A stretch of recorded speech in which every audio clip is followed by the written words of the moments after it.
So I think, a law that will, parang limit the bashers and the haters, okay lang. Pero huwag naman yung masyadong extreme. Mahigpit pa rin pinagdedebatihan ang kontrobersyal na Cybercrime Prevention Act of 2012 matapos kasing lagdaan ni Pangulong Noynoy Aquino ang legislative measure. Isa-isa namang naungkat ang mga butas sa naturang batas. Isa na nga rito ang malabong probisyon tungkol sa online libel na ayon sa mga kritiko ay lubhang mapanganib sa mga gumagamit ng internet. Hindi lamang mga ordinaryong tao ang nakiisa sa protesta. Maging mga celebrities ay matapang na nagpahayag ng pananaw tungkol dito. Siguro right now, the best thing to do is kind of voice out our opinions about the cybercrime law. Marami ring nagulat. So pag-aralan muna natin and tingnan natin kung pwedeng ma-revise pa. I understand where they're coming from na, kasi may mga cyberbully dyan na, pero sana hindi naman yung talagang freedom of expression natin, yung i-limit. Kasama rin sa mga dismayado sa cybercrime law ang magkakapatid na Magalona. On Twitter, sinabi ni Maxine and we quote, "I understand that the cybercrime law means well, but the people have fought too hard for freedom of speech for it to be taken away." Unquote.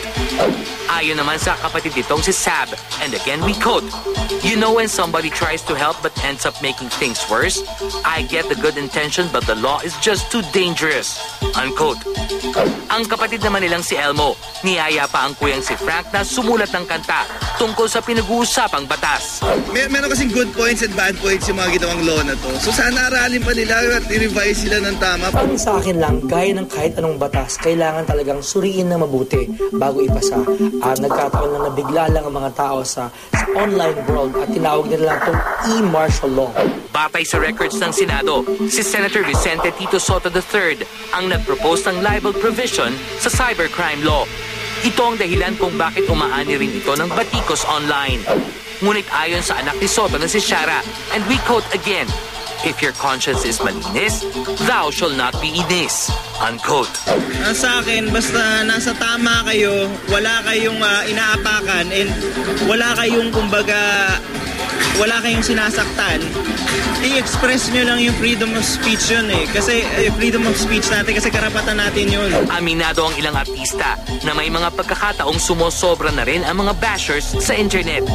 Gayunman, may ibang paraan daw upang harapin ang mga ito. The best way to handle yung mga haters online siguro is just ignore them. Hindi lang kailangan maintindihan siguro ng someone in my position na pag ikaw nasa limelight o nakikita ka ng public, kailangan you're ready for that also.